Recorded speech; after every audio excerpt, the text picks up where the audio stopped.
কি কারণে যে হর্ন দিচ্ছে এটা আসলে বদ অভ্যাসে পরিণত হয়েছে। তো আমরা নতুন যে আইন বিধিমালাটা হয়েছে সেই বিধিমালায় বাংলাদেশ পুলিশকে ক্ষমতা দেওয়া হয়েছে, যেহেতু সার্জনরাই বেশি সময় রাস্তায় থাকেন, তারা সরাসরি ফাইন করতে পারবেন।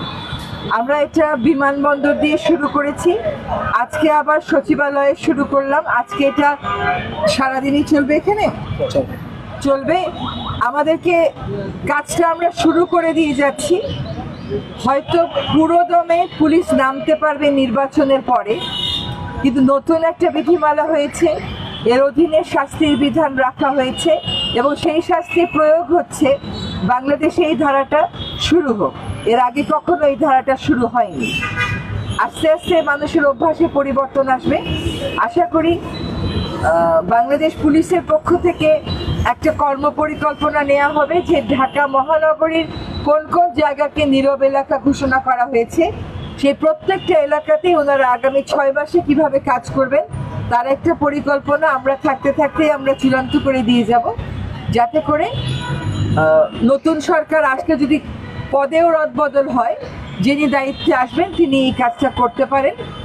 এবং আশা করি এই কর্মপরিকল্পনাটা পুলিশ তাদের ওয়েবসাইটে দিয়ে দেবে, আমরা ডিপার্টমেন্ট অফ এনভায়রনমেন্টেরও ওয়েবসাইটে দিয়ে দিব, সো দ্যাট আপনারা এটা দেখতে পারেন যে এটা কতটুকুন বাস্তবায়িত হচ্ছে। প্রতিটা গাড়ি যেখানে হর্ন দেয় সেখানে এটা একটা কঠিন কাজ হবে, কিন্তু এটা অসম্ভব কাজ না। এরকম কাজ সম্ভব করা হয়েছে নিকট অতীতেই আমাদের পাশের দেশ নেপালে।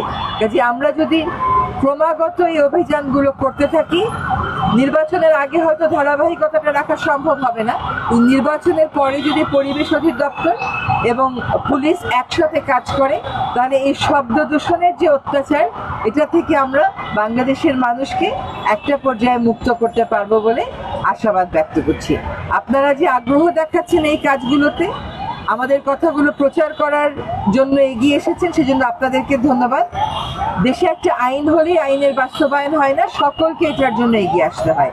আমরা নিজেরা বদ্ধপরিকর হই যে আমাদের যানবাহনে আমরা হর্ন দেব না, এবং যারা হর্ন দেয় তাদেরকে আমরা বুঝাবো, একই সাথে তাদের বিরুদ্ধে আইনের প্রয়োগের মাধ্যমে হর্ন মুক্ত একটা বাংলাদেশ কোনো একটা সময়ে আমরা নিশ্চয়ই পাবো। সেই আশাবাদ ব্যক্ত করে আপনাদেরকে এখানে আসার জন্য অনেক ধন্যবাদ জানাচ্ছি।